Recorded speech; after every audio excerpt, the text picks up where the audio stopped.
Anyways, welcome back, Team DWC. It's your boy TWP Popcorn. Y'all already know what time it is. 10 a.m. Saturday and Sunday with the 6 p.m. on Wednesday, aka another day in paradise. Good to see you. How you doing? You know, if you ain't smoking good and doing good, holla at your monetization coach because we can get you somewhere in the game somewhere, right? Maybe. Hell, it's up to you to put in work, but if you already got 99 problems and ain't figuring them out, last thing you need to not do is not listen to somebody smarter than you, right? Anyways, let's see what we got going on today. I believe the video topic is U.S. vets versus Texas hemp ban. Shout out to that video because that's going to be a good one. You know, we're going to knock that out. You know what I mean? Get to this playlist. Flip camera.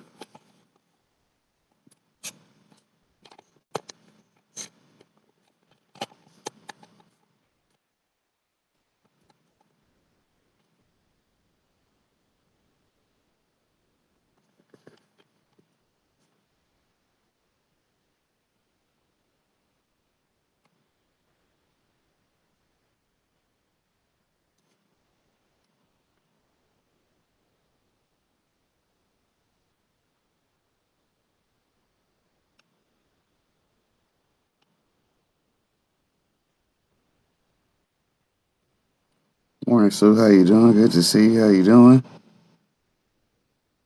Y'all already know it's another day for me to get these videos done so we can, keep rolling, as we say. Pick a strain, whatever you want, you could get. Indica sativa, never rolling plain Jane. I know some people, if you want, drop 50, we ain't gon' cop any. Little mama got plenty, so many strain, puffing the flame, nothing but troll. One for the brain, one for the body, one for the soul. Running with strange, keeping the party under control. Up, away, flying, how far are we gonna go? Smoke team in the building, got 'em is what the deal is. Recognize coming with Burns, Felix, but Phil the county boy got the liquor. Casso was on the fader, Stevie came with the greenery, mixing multiple flavors, whatever you want, homie. Tell me when to say when. How about you and your friends? Come get with me and my friends and keep it real with me, girl. I don't want to pretend like this is a new thing. Really, that's what it's been like.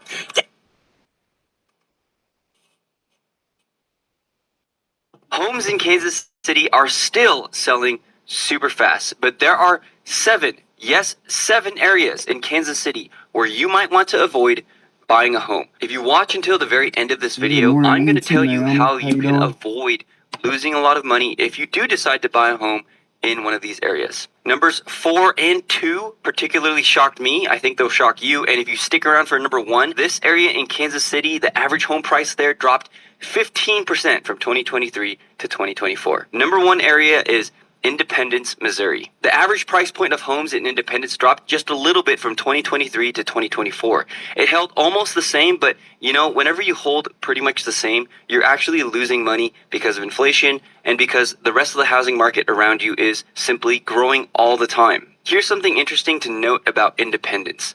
Members of the LDS Church and the Community of Christ Church flock to Independence because this is the site of future Zion for them. A lot of people believe that Jesus Christ is going to establish Zion right in Independence, Missouri, very near that eye-catching temple that's kind of shaped like a spire right in the middle of Independence. So I've personally had 4 to 6 clients in the past 2 years call me from Utah, finding these videos just like you're watching right now, wanting to move closer to Independence or the surrounding areas. I've put families in Green Valley, Oak Grove, Independence itself, Lee Summit, all from Utah because they want to be close to this particular area. Now, speaking of the location of Independence, let's turn to a map and see where Independence is. So as you can see, Independence is a huge area, especially from east to west. It's also pretty long from north to south as well, but this is a giant area. And one of the things to know about Independence is the closer you get to the city right here, the more crime, the more areas that are going to be undesirable you're going to run into, okay? Once you get closer to Sugar Creek, Blue Summit, this type of area, you can see right here is the stadiums. So that's Arrowhead Stadium and also Kauffman Stadium, where the Chiefs and the Royals play.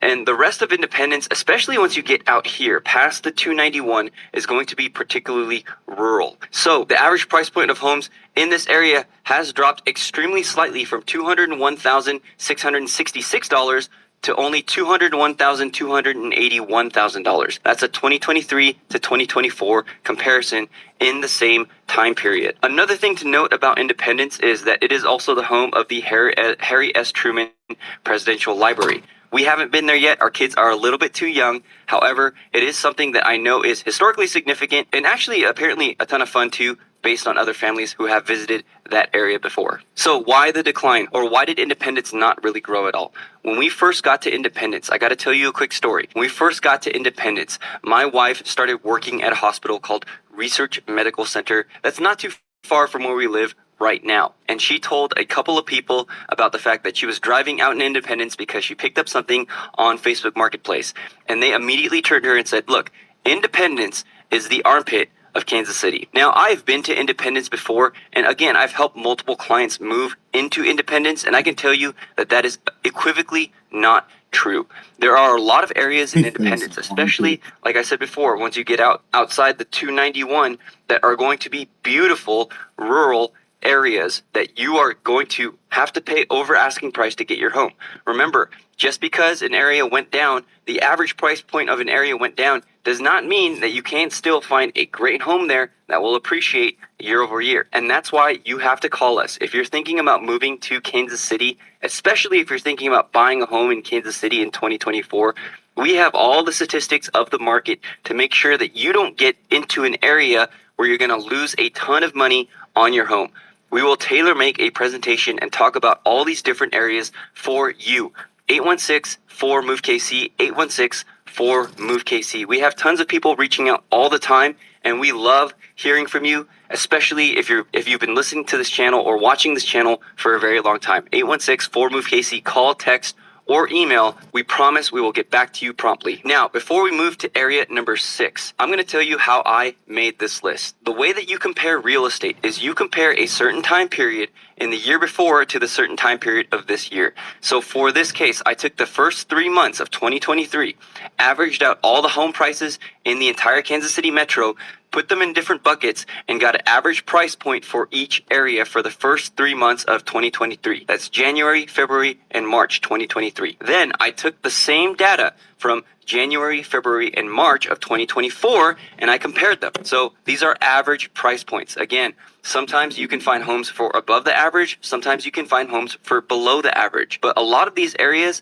I'm particularly shocked by because these are super desirable areas in the Kansas City metro, and they've actually lost quite a significant amount compared from 2023 to 2024. However, that means that you can't find a particular home in these areas where you could get appreciation year over year. Again, this is why you're going to have to call us, and we're going to have to talk about the local market. Okay, the number 6 area to avoid buying a home in Kansas City is a surprising one too, Liberty, Missouri. Liberty is known as an area that is growing rapidly. It's an amazing place to live, close to shopping, close to the downtown part of Kansas City. It's got awesome school districts, so a lot of families want to move there. However, the average price point of Liberty has declined from 2023 to 2024. 2.5% it went down, okay? And it's not like the rest of the Kansas City metro has gone down. In fact, the rest of the Kansas City metro has climbed year over year, but Liberty has not in terms of average home price. I have a theory of why Liberty has declined, and it's this. I believe that there are a lot of people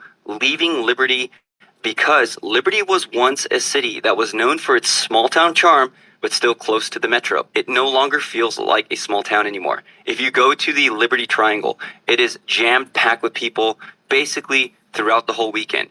It is insanely packed, and it's insanely hard to get around in Liberty. The traffic there has gotten worse, especially along the 152 and right around what I just said, the Liberty Triangle. Let me tell you a story about a home that I showed a buyer in Liberty. We didn't end up buying this home, but the seller was actually there when we went into the showing. And he was a grumpy, kind of old man, rough around the edges. He was wearing suspenders. I think his name was Paul. He had lived in Liberty his whole life, raised his family there, and he was living in a split-level home in which he could not really be mobile around his home anymore because he couldn't do stairs. He had hip issues or foot issues. I don't exactly remember which. So he was selling.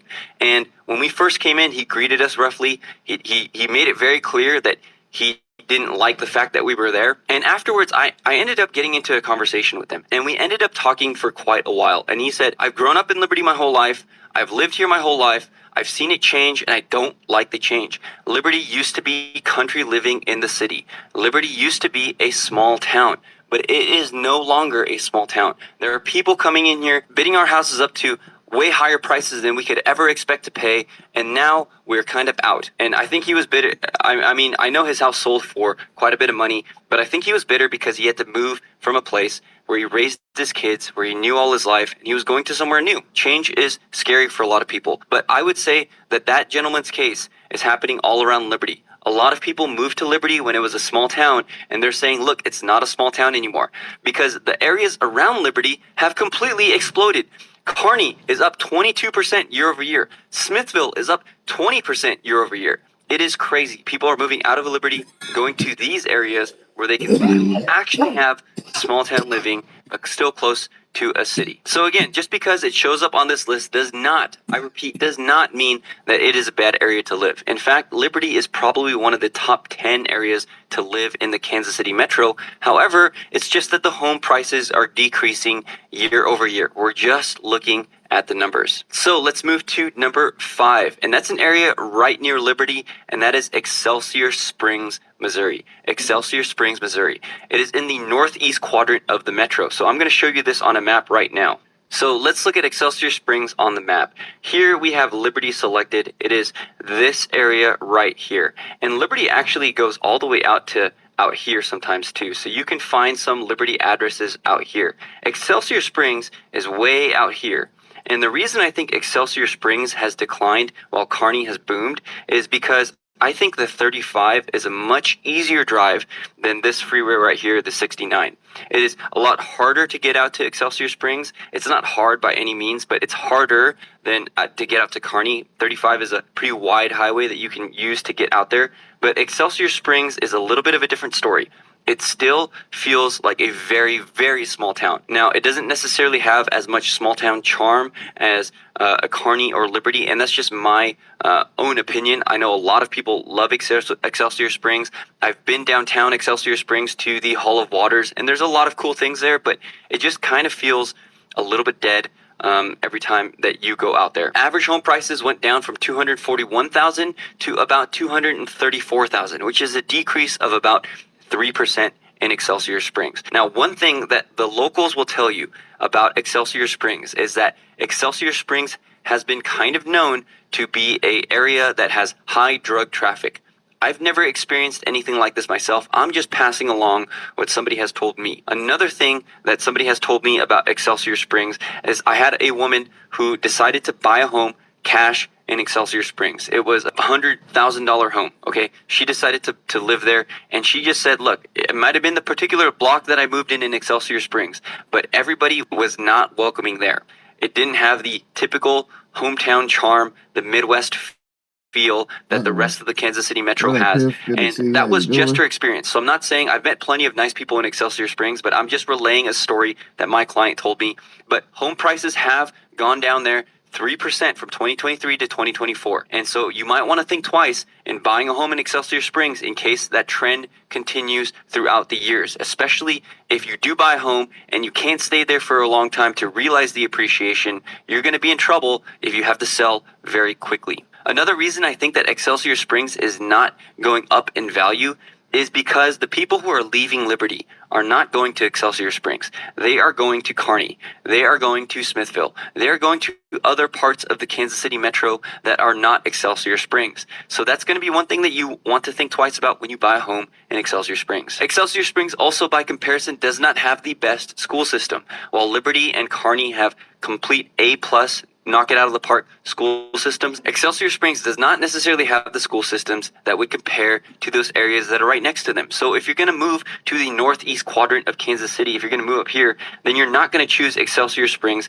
very naturally. Excelsior Springs is also known by the locals as a more touristy place. It is home to the Elms Hotel, which is actually a very historically significant hotel. We're not going to get into that right now, but it is an extremely historically significant hotel to the United States. I think President Truman actually was staying there when he found out that he won the presidency. However, that's not necessarily going to drive up home prices. Historic areas are not necessarily going to mean that people are going to pay more for homes in that area. But while Excelsior Springs is a little bit farther from downtown, this next area completely shocked me when I saw it on the list, and it's our first entry on the Kansas side, and that is Prairie Village, Kansas. The reason I'm shocked about Prairie Village is because Prairie Village was Zillow's most popular market in 2022, which was only 2 years ago. It was 2 years ago that everybody wanted to move to Prairie Village. Everybody was flocking there. However, the following 2 years haven't been as kind to the Prairie Village market. Sure, prices are way higher than the average price in the Kansas City metro, and it is still an awesome place to live, very trendy, very beautiful, a lot of manicured parks, a lot of wonderful homes, and a great school system. However, from 2023 to 2024, the average price of a home in Prairie Village dropped from $616,000 all the way down to $587,000. And that's almost a 5% decrease, 4.73% to be exact. That's a pretty big decrease. Now, let me put this into context for you. If you were to buy the average home in Prairie Village in 2023, and you were to pay the $616,000, and then for some reason you got your dream job offer and you had to move in 2024, you would lose $30,000 for the home just because the prices have shifted, but you're also going to be losing out on the fees that it costs to sell your house. I would say, estimate you're going to be in the hole at least $50,000 when all is said and done. $50,000 when all is said and done just for buying a home in the wrong area. Now, that doesn't mean that you can't buy a great home in Prairie Village and you can't have a great asset that is going to give you a lot of money when you go and sell it a few years down the line. See, people come into Kansas City because they want to move away from one of those crazier towns, and then these numbers ain't that bad because, your mortgage ain't that bad. You see what I'm saying? You're like, well, shit, how much was it? Well, I wouldn't pay that cash. I'll just get the loan for it and pay the payments. Shout out to the payment gang because, hey, that's what credit's all about, baby. I could have the $600,000, but hell, I'm gonna make the payments because guess what? That takes time, which gives me time. If you don't know what that means, then that's because you're irresponsible. You see what I'm saying? Shout out to the responsible people out there that know, hey, of course I had 2-3 million in the bank, but why would I pay the 500,000 or 600,000 for a house when the bank's gonna loan me the money? And then by the time I make all the payments, I'll still have millions in the bank, type shit. But some people don't understand that you got to keep the money that you got. That's why you said, hold on, I'll make the payments because that keeps the bank happy and it got you the house. So, yeah, you do what you do, though. Y'all know how that goes. Matter of What I'm fact, let me saying get is through that with the this reason you might video want to because we think got a about better avoiding one buying coming. homes in this area is especially if you don't know that you're going to be here for a long time. If you think that you're going to move within the next 2 to 3 years, you might lose value on your Prairie Village home, especially if you bought in Prairie Village when it was like the peak of the market, then you may lose some money when you go and sell your home. And I don't want that for you. That's why you got to give us a call. That's why we got to sort out all of these different areas for you, and we can tailor make an area for you that will not lose value, where the appreciation will be strong. Let me tell you one thing about Prairie Village is that if we had to move to Kansas City all over again from California, then we would have definitely looked very long and very hard in Prairie Village. The reason that we didn't was because we were told by somebody, I don't remember who told us this, but we were told by somebody, you don't want to live on the Kansas side. They're like, don't even think about the Kansas side. And you know what? That was definitely a big mistake because in the Kansas side, you have a lot of these beautiful areas that would have held their value probably really well, like Overland Park, like Lenexa, like Leawood, like Miriam, like Prairie Village, and we would have loved living in Prairie Village. We didn't do that, and that's our mistake. We still moved into our home in Gladstone, and Gladstone is not on this list, but coming up in this video a little bit. So we did not look in the Kansas side at all, and we bought a home in the Missouri side. Totally okay. Speaking of the Missouri side, let's move on to the next area here, and this is the number 3 where you may want to avoid buying a home in Kansas City, and that is Raymore. Raymore is kind of an area that I really don't hear too many people talking about. Let's look at where Raymore is on a map. Raymore is pretty far away from the center of the Kansas City metro.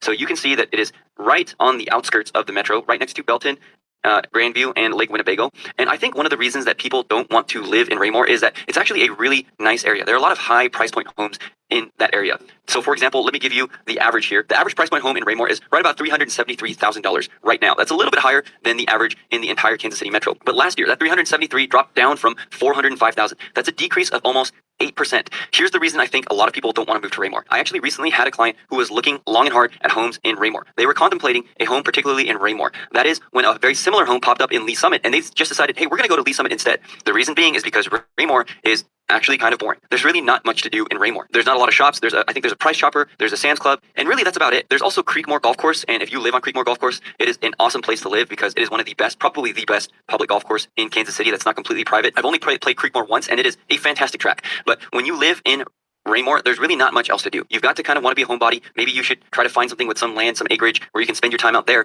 because a lot of people, you can see Lee Summit is super close to Raymore, and a lot of people are going to consider Lee Summit instead. So if you can find a home right here in Lee Summit, then I would probably say that you have so much more to do and you're so much closer to the awesome shopping and the schools in Lee Summit that a lot of people just decide to go to Lee Summit instead. Raymore has a decent school system, one of the better ones in Kansas City, and there are a lot of new houses in Raymore. However, I think if you're going to be paying anywhere from $370,000 to $400,000 and you are looking in the Kansas City metro, just to be honest with you, I think you have a lot more better options than Raymore. Now, Raymore is really well suited for somebody who's looking to retire, somebody who's looking for that slower pace of life. They just want to be on that golf course, want to be out on Creekmore. At least I know a good reason to move out to Raymore because that's where Chris Calico stays. So shout out to him, that big homie. Be on a new build and just kind of want to slow everything down. I think Raymore is going to be a great fit for you. If that's not you, I think you're going to find Raymore particularly boring. Hey there, this is Future Jalen speaking about Raymore. One thing I forgot to mention when I originally recorded this video is that there is a landfill that is proposed to go right at the border of Kansas City and Raymore. A lot of the Raymore residents are super upset at this possible landfill because it is going to be a scourge on the city and the residents of the city. Currently, it is in the legislature right now, and people are trying to block it. The people who want the landfill are saying, well, our trash has to go somewhere, and the people of Raymore are saying, we absolutely do not want this landfill near our properties. So that could be another reason why, with all the speculation of whether or not this landfill is going to go into Raymore, or at least the area surrounding Raymore, that's probably why some of the property values have dropped. Okay, are you ready for area number 2? Again, this was an area that completely shocked me, and this area is Lenexa. This area may have been more shocking than Prairie Village because I can understand Prairie Village coming down from the hype of being, Zillow's best city in 2022, and a lot of people way overpaying in 2022 and 2023, and then Prairie Village coming down to its normal levels in 2024. But Lenexa is a very, very popular area in Johnson County. Johnson County, if you don't know, is the highest price point county. So Johnson County, you can see, encompasses all of this area below the river in the Kansas side, and it does encompass Prairie Village, like I told you before. It encompasses Shawnee, and here's Lenexa right here in smack dab in the middle of Johnson County.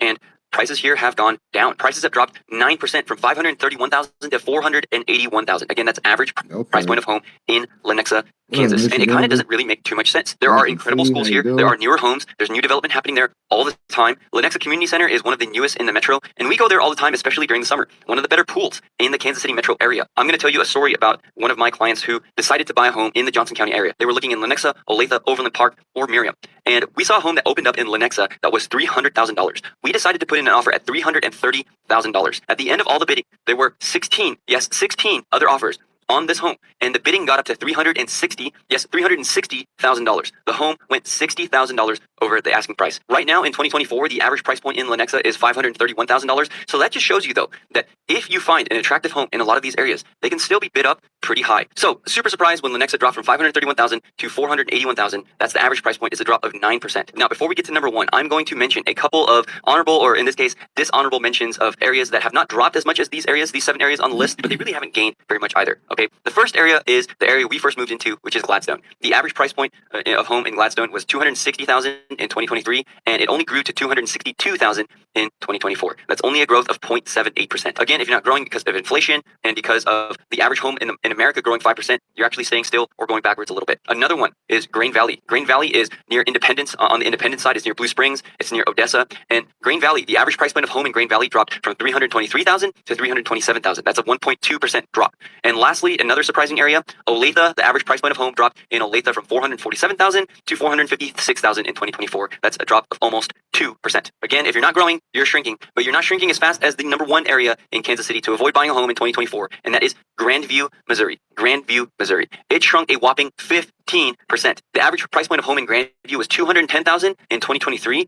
In the first 3 months of 2024, the average price point of Grandview homes was 178,000. So that's a 15% drop. I'm going to show you where Grandview is on a map, and I think you'll be able to know why Grandview has dropped so much. So Grandview is right here, right on the south side of Kansas City, almost outside of the metro. And it is completely surrounded. You've got Kansas City to the north, you've got Lee Summit to the east, you've got Belton and Raymore to the south.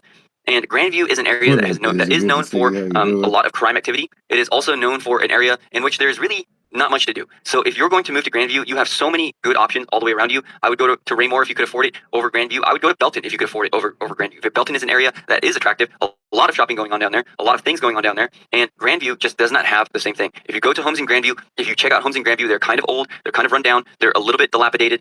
You can still get a good home in Grandview, of course, but again, if you're not committed to Kansas City long term, I would not buy a home in Grandview. It shrunk a whopping 15% just in a year. There's really nothing to do there. So you stuck around until the very end. I'm going to share with you the one tip that I would use to buy a home in these areas if you don't want to lose money in either a year or two, and that is buy below the average price point. Again, that's buy below the average price point. Now, Lenexa was number 2 on this list, okay? And the average price point for homes in Lenexa in 2024 is $481,000. I recently took a buyer to a home in Lenexa. It was listed for $300,000. It was a small home, 3 bedrooms, 2 baths, probably 1,200 square feet. Really nice, nicely maintained home on a nice lot. And we put in an offer because we knew that when we went there, it was a complete zoo. There were people all over that home.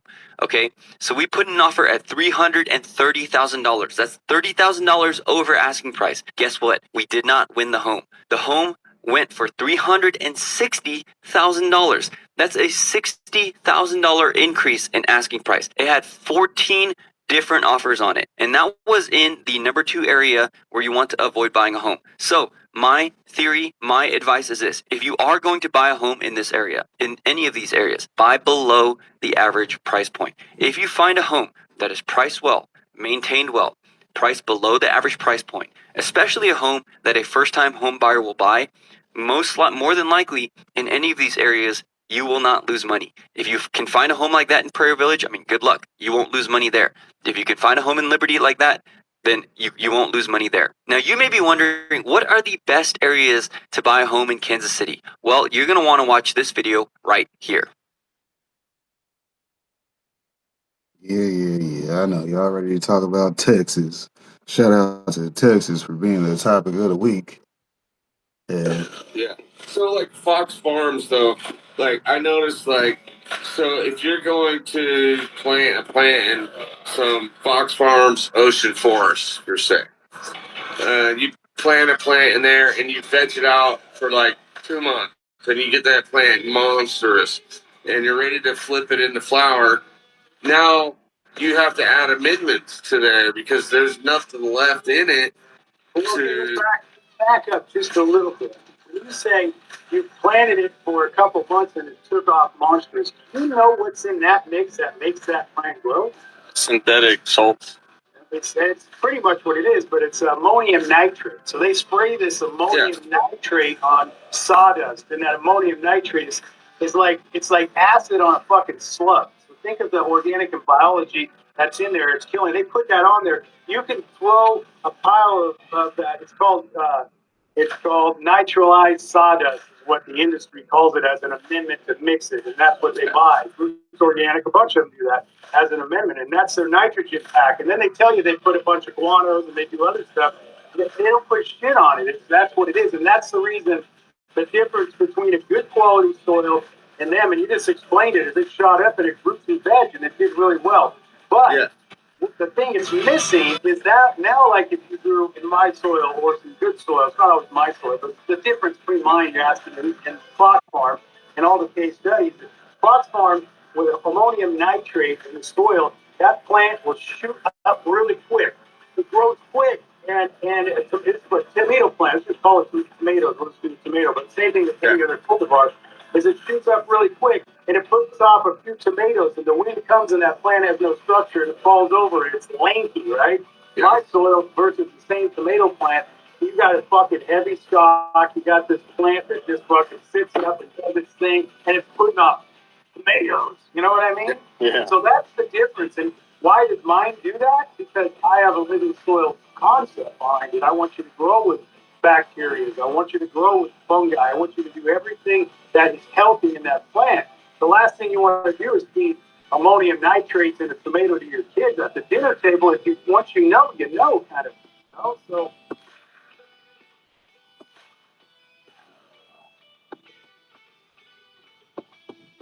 That's a hard day. Exotic. Y'all need to go check them out every Friday. See what's cracking with them, 5 p.m. Mountain Standard Time.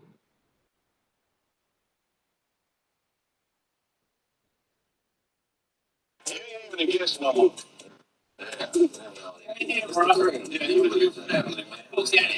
you to pick up 3 UA quarterly to make sure all our investments are up to par. Get some insider information. That's illegal. I mean, we're gonna get some tips. That's some pointers. Yeah.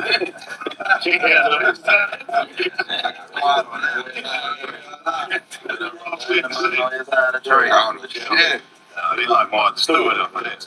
White women can't get away with it. Nobody like. What did he say? She had some friends who told her some shit one night at the party, and she moved some money around, and she wasn't supposed to do that. Yeah, that right. Just lose the money like everybody. That made more money after that too. She went crazy. I love her, bro. She's so freaky. What? How you know? She's freaky though. You didn't see the post where she was talking about how they came and installed her pool. Oh, this shit legendary. It don't sound nothing like no goddamn.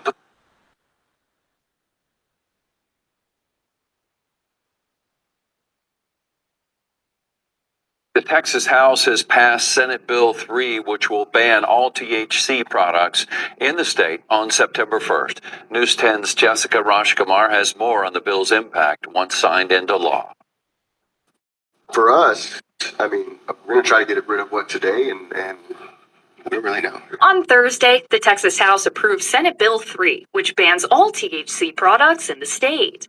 It doesn't touch the medical uses, and it doesn't touch the veterans thing or any of those things. I mean, it basically is a ban on THC other than that. Willie's CBD shop in Waco has been following the bill at the Capitol, and owner Ray Ramos says they have decided to close their doors, with today being their last day. That's it for us today, and unfortunately, we'd love to be here longer, but from the testimonies and the vibe we got down there, it was like, man, this is gonna be tough. This is gonna be real tough. Texas House Representative for Waco, Pat Curry, says the ban will help Texans across the state, since THC creates liability issues for businesses who have employees who use THC or hemp products. The testing is not there for how to properly tell if somebody's impaired. The testing is not there to say when they took it, or it's really a pass fail. Is it in your system? For the way I understand it, and OSHA would absolutely call all over us if we had an accident that involved somebody that tested positive for THC. Representative Curry adds that there is separate legislation and programs, like the Compassionate Use Program, for people who need THC products for medical reasons. And we already did pass the bill on medical marijuana anyway, so you're going to have 2 or 3 different angles as to which, when it needs to be available, it will be available. The bill will reach Governor Greg Abbott's desk soon and is expected to be signed. But Ramos says he believes the fight over THC is not over. It's devastating. We had high hopes for this place. We had other ideas that where we wanted to take this place, and that all got put on hold. I wouldn't say it got canceled, right? Because I think we'll be back. Reporting in Waco, Jessica Rajkumar, KWTX News 10. billion in annual revenue, but federal legalization, it would blow the ceiling off.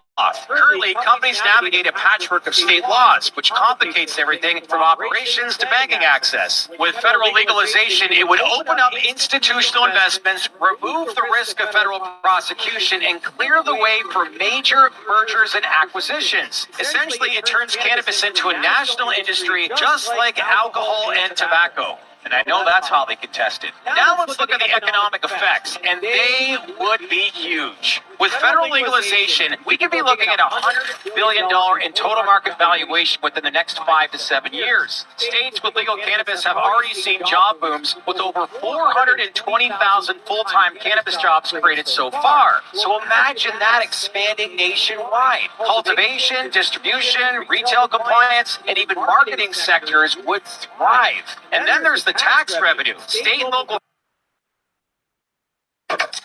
Orange. The fruit or the color? Nigga, I'm asking a genuine question.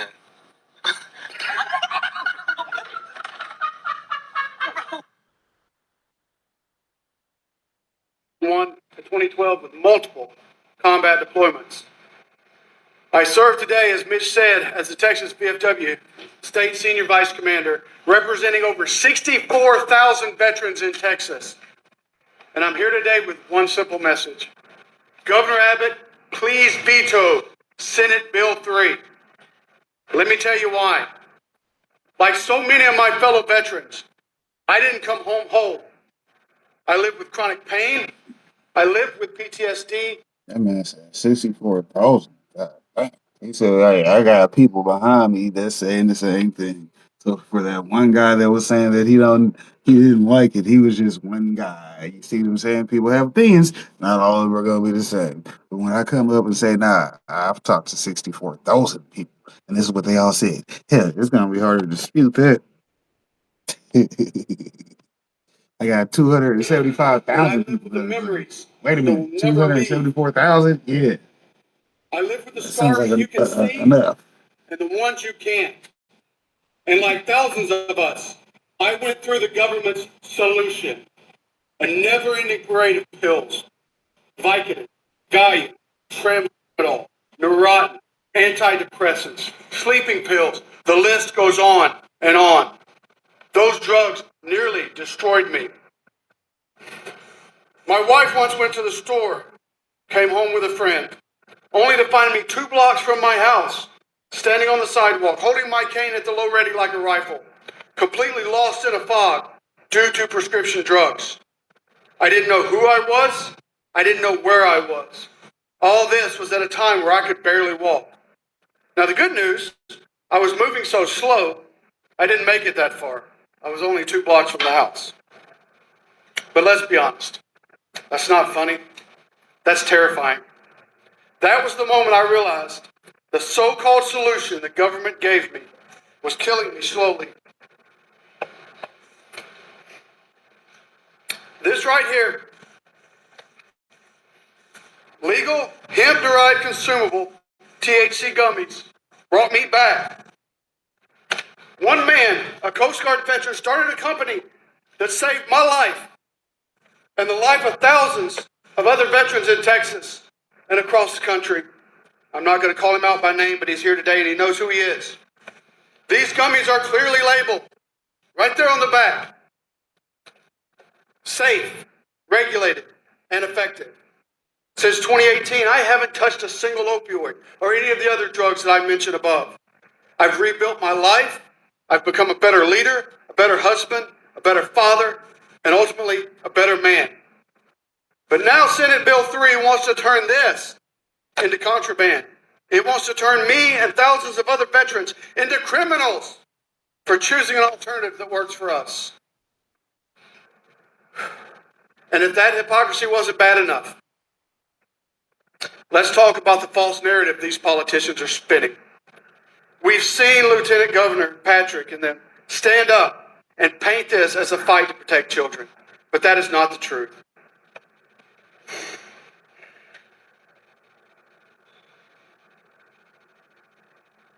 Let's be clear. This is not a loophole in the industry. It's not a Wild West market. Consumable hemp has been legal from the start. It is in the original legislation, not a loophole. It's as plain as day. Consumable hemp products for human consumption are legal under regulation. Let's stop pretending that this is about public safety. This is about power. This is about control. And veterans are caught in the crossfire. All of this right here, pills, alcohol, they do more harm every day than this does. But these are legal. Where are the ingredients on these? They're not there. Let's talk about who's pushing this. Governor Patrick stood in front of cameras and fed the public fear and fiction. He says hemp is dangerous. He says we need to crack down.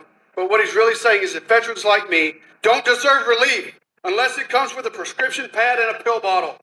That is shameful, that is reckless, and it is un-American. It is not leadership. It is not compassion.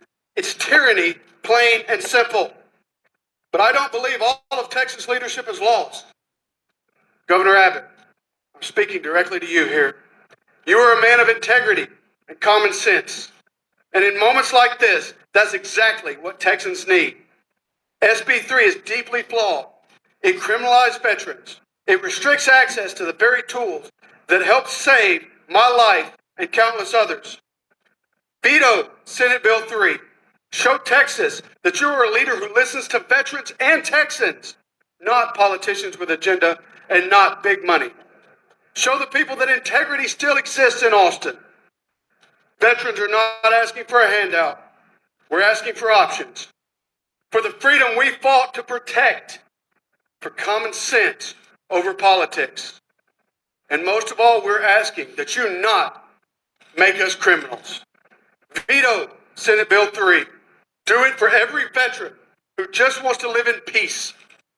Do it for the Texan who wants to be present, not numb. Do it because it's right. Thank you.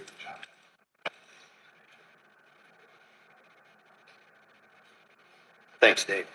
So that concludes the prepared remarks by the speakers, and we'll be happy to answer any questions that you may have at this time. For veterans in the room, on the House floor, there was veteran David Lowe on the Republican side. He argued that veterans shouldn't be used as, he said, a talking point in this argument. What would your response to him? My response to him would be that our national convention and our state convention of both of the VFW set the number one priority of national and of our state as protecting any alternative to opioids. That's one veteran's opinion. I have written consent that I speak for 64,000 veterans in Texas, not just one. Has there been any communication with the governor's office? Have you heard any? We have not, but I want to call out, compliment Robert Halleck and his team. They met with us last week. We did ask for a meeting with Governor Abbott. We have not heard back from him. Yeah, and so at the conclusion of this, when we're done with the Q&A portion, you're welcome to come with us down to the first floor of the governor's office, where we'll be hand delivering these petitions to some of the governor's team. So I have a question. Folks in lobbying in Texas yesterday also stated actually this program, and they pointed to that as an alternative approach to get these THC products to be signed into law. Can you respond to that? Is that enough to meet? So let me respond just from the veteran standpoint, if you will. Let me find my little baggie here. This right here is 5 times less than what teacup is in its current state. For a veteran that lives on disability, I explored teacup. I did my own research. $500 a month is what it cost me versus $90 in gummies. A veteran that lives on VA disability and makes a couple grand a month and that's all the income they have, how can they afford it? So yes, it's out there, but it's not easily accessible. It's not easily affordable or any of those options either. We supported that. We supported that bill. We supported the expansion of it. That's one alternative modality as well. But let me piggyback and let me answer the question this way and fill you in on the sausage making the last 2 weeks. They didn't really want to do that. So 2 weeks ago, on Memorial Day weekend, Memorial Day weekend, in the Senate State Affairs Committee with House Bill 46, they stripped out everything that was in the original House Bill 46. Over the Memorial Day weekend, a sacred weekend for us in our community. And we didn't know until literally yesterday what that was going to look like. So we commend the members of the conferees, the committee, particularly the House of Representatives. And I will tell you this, I want to thank Speaker Verse and the House of Representatives, because when we do our scorecard at the end of the session on which chamber supports veterans more, it's this side of the Capitol.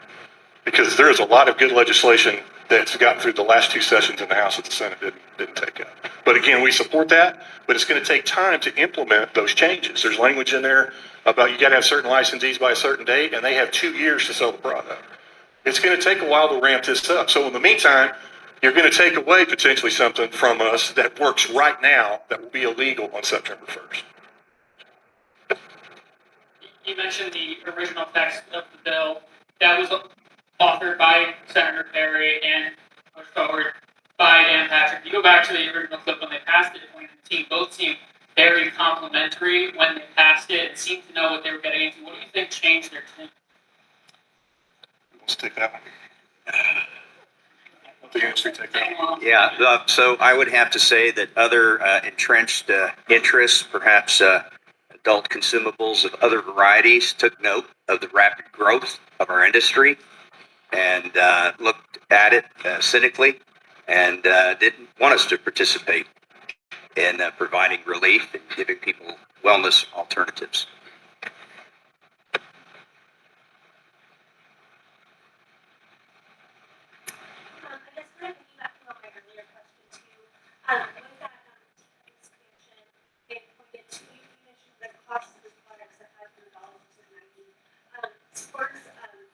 Some folks in your audience said, okay, by allowing for overnight storage and by creating more licenses, that will create competition and drive the prices down for these products. Does anyone have a response to that argument? Sure. And again, the VFW supports teacup as well. But let me just say, it's going to take time. It's going to take time.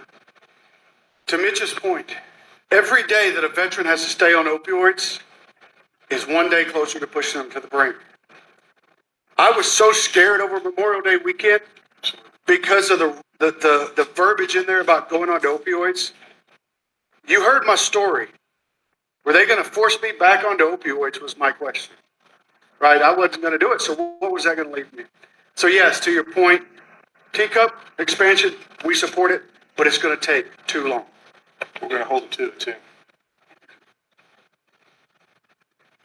Hi, I just wanted to address a couple of things that were brought up just now. Mitch referenced the shenanigans that happened the past couple of weeks that got HB 46 passed. But let's talk about what happened during SB 3. SB 3 was used as a cudgel for people. So the lieutenant governor held funding for children. They held funding for children hostage. They held veterans hostage and beat legislators over the head until they passed SB 3. That is not good policy. That is straight up politics and power. The teacup program can be what it is, but I will tell you, for those of you who don't know, Texas has a very limited medical marijuana program. And even with this expansion, you have right now one company that has 70% of the market that employs 20 or 30 people versus 53,000 people that will be put out of business.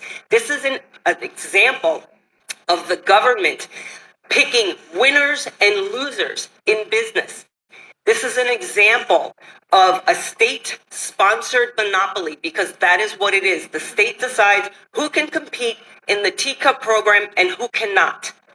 Hemp is a direct competitor. It is a federally legal product that competes with federally illegal marijuana in this state. And that seems to be getting passed over.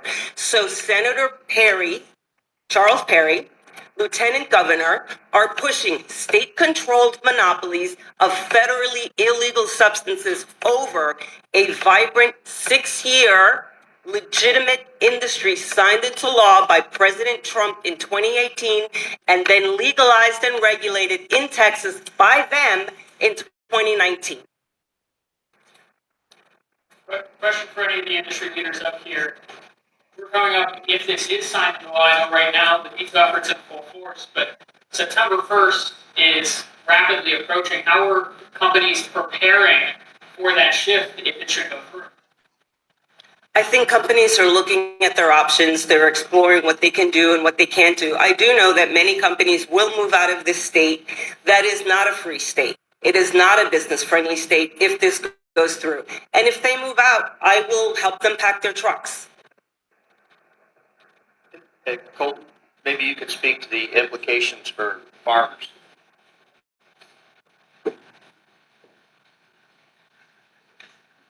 Absolutely. The implications for this are massive on the farm side. Again, they're taking away the market that we sell directly into. If you look up statistics on hemp across the entire world on hemp production, majority of the hemp production that gets processed is for extraction of cannabinoid, or they call it biomass. It's not this industrial hemp that they are trying to make you believe that they wanted to make legal in 2019 for only fiber and concrete. The demand, and they knew this all along, the demand was for cannabinoid. And they wanted to give farmers a way to diversify and compete, and also create a way for Texas to be the path forward on something that was obviously becoming very, very popular across the United States, nonetheless, Texas. So on the teacup side as well, you know, these people, if they can manufacture and grow and create products and compete, we say this all the time, they can obviously join hemp. They can enter the hemp market and dominate if they are such a better quality or whatever they claim to be. So there's a lot of issues there. And on the farming side, again, at the end of the day, we're small businesses. We're small businesses. If you look up here, it's not a bunch of large corporations with all of our attorneys and a bunch of muscle behind us. We're small businesses. We're Texans. We're out there in the field. We're growing. The reason why I'm actually here speaking to everyone today is because I'm on behalf of the folks that are out there working right now. They're getting dirty. Their hands are dirty right now to push their business forward and provide for their family in a legal industry that we were given. And that's now obviously going to be hindered. When does the planning begin for the fall harvest? Right now. Like I said, we're in it. Actually, you know, we've had media outlets that wanted to come to see the fields and see the acreage. It's just plowed field right now, and there's a lot of people that are planning, of course, but we're also watching this bill to see what happens. Again, there's a lot of farmers were already hesitant when you have the hemp conversation, and now that you have this rhetoric that it's going to be a felony or that, you know, it's killing people when it's not true. It definitely has farmers pumping the brakes and rethinking things, or again, thinking of a move. There's a lot of other states that are begging for agriculture and for hemp producers to come there, and we don't want to do that. That's why we're here. That's why we've been here for 6 years, and you know we've fought through it all continuously over the years to stay here. We want to be here for Texas, for Texans, and provide this product so that Texas can win. And this is, again, just bad policy that will trickle down and affect farmers, even in agriculture, whether they want to claim that or not. I know you all spent a lot of time responding to different things the Lieutenant Governor said last week. One of the things I don't think I heard brought up was his insinuation and not outright saying that consumable hemp kills people. Is there something that you would like to respond on that? Yeah, I was supposed to say. You want me to? I did hear that, which was super surprising, and someone here in this room actually researched the alleged 22-year-old who stepped in front of a train, and despite the fact that you can find everything on the internet, even stuff that's not true, there was nothing about that. No report, no nothing. So to the statement that these products are dangerous, they aren't. They come with instructions. They come with directions. We expect responsible adult use. The legislature dishes at any point could have implemented a 21 and over policy and have chosen not to. That's not on the industry. For 2 sessions, we pushed an age gate bill. And for 2 sessions, it was rejected in favor of trying to destroy a homegrown industry. So if you're really concerned about children and you were really concerned about minors having access all this time, why didn't you just pass an age gate bill? It's a simple question that you will not get an answer to.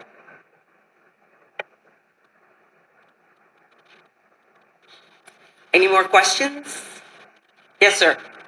How can farmers in Texas produce any hemp with a zero non-detect THC without being criminally liable? This entire bill, Senate Bill 3, is designed to destroy an industry. It's not designed with logic or rationale in mind. It's not designed with solutions. So the focus or the intent was to create destruction and chaos, and that's what they've achieved. Tell me how many licenses they're expanding. Is the price for the licenses for the teacup? Here's what's interesting is that I can't actually, I think it's expanded to 12 licenses. I can't tell you what it costs. 18 licenses? I don't know. 15. 15. Total 15. Okay, over the course of a couple of years. What I can tell you is that hemp licenses are run by dishes. They are handed out by dishes. What I can tell you is that no one in the hemp space, none of the 53,000 employees, none of the thousands of businesses have ever said, don't expand teacup. Not one person who supports the hemp industry has said, disadvantage the medical marijuana program. But the medical marijuana program, its task force, its participants, the sellers of medical marijuana have actively lobbied to shut down the hemp industry. So I can't answer your question because I'm not all up in their business the way they are in ours.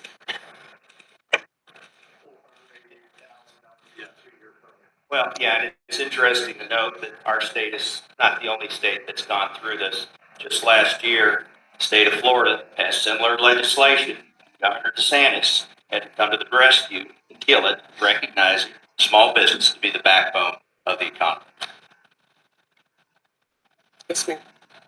Some industry leaders I talked to actually think that 50,000 number is an underestimate when accounting for packaging design companies or security personnel that work in cannabis jobs. Does anyone have maybe a more accurate number of how this bill would destroy the industry and the collateral? That's an average based on a survey that was done, an economic impact survey that was done. Every company in the state, there was no time to interview every single company in the state. So that's an average. But I would quadruple that number and I would increase it further when I added in all the ancillary businesses like delivery companies and packaging companies and printing companies, insurance companies, credit card processing companies, payroll companies. So there are a lot of businesses that will be affected adversely by this. There will be a cascading ripple effect.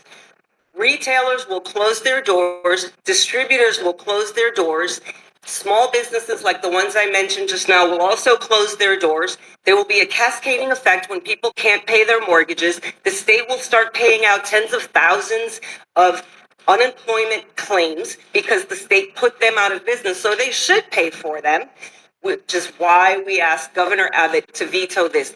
The impact of this, it's like throwing a pebble into a lake, watching the ripples go out. The unintended consequences or the intended consequence of shutting down an industry and seeing, but the actuality of what will happen, the businesses that will close down, the devastation, the loss. We're talking, let's go back to the veterans. I'm not a veteran. I support veterans. I'm grateful to them for their service. The idea that someone committed suicide on the same day they were debating taking these products away from everyone, including veterans, is disgusting. It's heartbreaking and it's appalling that anyone even proceeded with this. So, to your answer, there are a lot of other companies, people, and industries that will be impacted by this. Thanks, Cynthia. We probably have time for just one more quick question. Then we have to clear the room in anticipation of the House meeting on the floor. So there's maybe one more question. We're happy to field it at this time. Assuming it's in proximity that Mexico and Oklahoma, are they just waiting? Absolutely. Don't fill the void. mean, that's the best case scenario. We also have cartels that are looking for. The other legal states picking up this demand would be the best case scenario, because the worst case would be cartels, the black market, illicit drug dealers. Those people do not check IDs. They do not test products. They do not care about the people here at all. So, and again, like we, as a producer, we hear these stories from veterans about how it's changed their life. Every day, average Texans about how these products change their life for the better. We're not pummeled with the negative. Never heard of the negative, only the positive. And so we hope to keep doing that to protect people from things like that overflow into cartel and black market land where nobody wants to be. We've spent a lot of time fighting them. Thanks.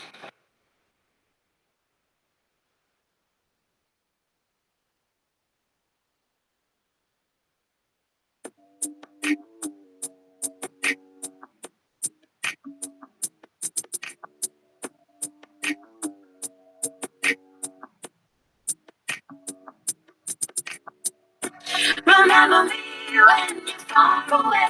I always have a place for you to stay. In the garden, at the door, in the bed, on the floor. Remember me when you're far away.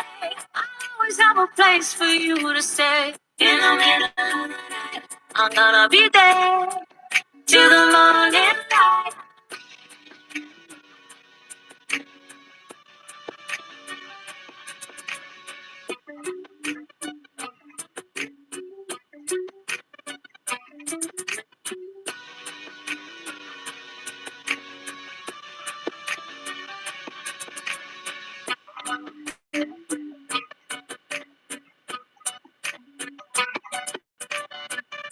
Remember me when you're far away. I always have a place for you to stay. In the garden, by the door, in the bed, on the floor. Remember me when you're far away. I always have a place for you to stay. In the middle of the night, I'm gonna be there till the morning light.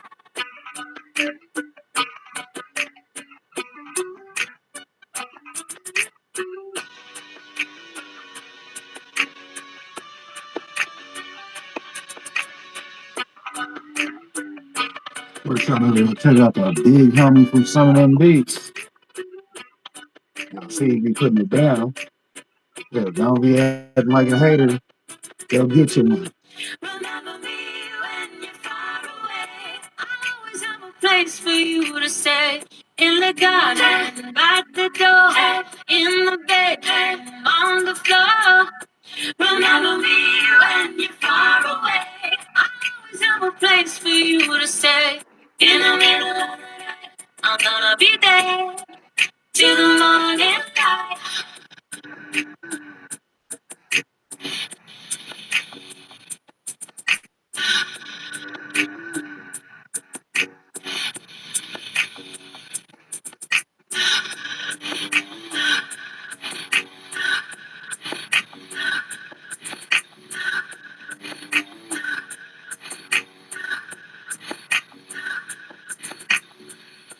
Remember me when you're far away. I always have a place for you to stay.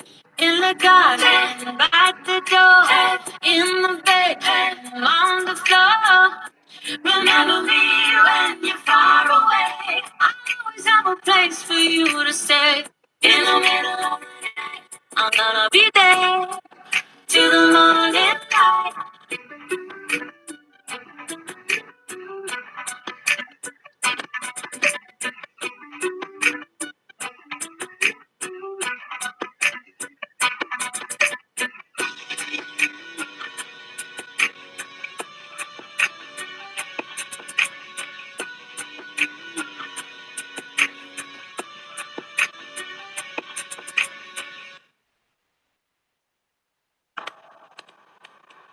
Give it gas. When I'm dipping competition, getting past, living fast, curious, staying on track, never worry when I'm spinning. Last better get it back, ride from a dog, alphabeted on us, you gon' get it back. Never split this pack. Whenever I witness cap, we ain't fucking with your fiction, facts, your conviction lacks. When I get up in my bag, I'ma spend, we ain't tripping off tax, clipping this tag, working on my wish list, cooking this cake. Let me flip this stack. You a flash in the pan, while you relaxing, I can't. But team in the pack, the sedan, putting tracks in the sand, pushing my craft at the fan, got the people all clapping their hands, putting cash in my brand, keeping my octane high, my grade premium, not 8-9 or 8-7. And when I run across state line, I'm 9-1, I gun it, clock.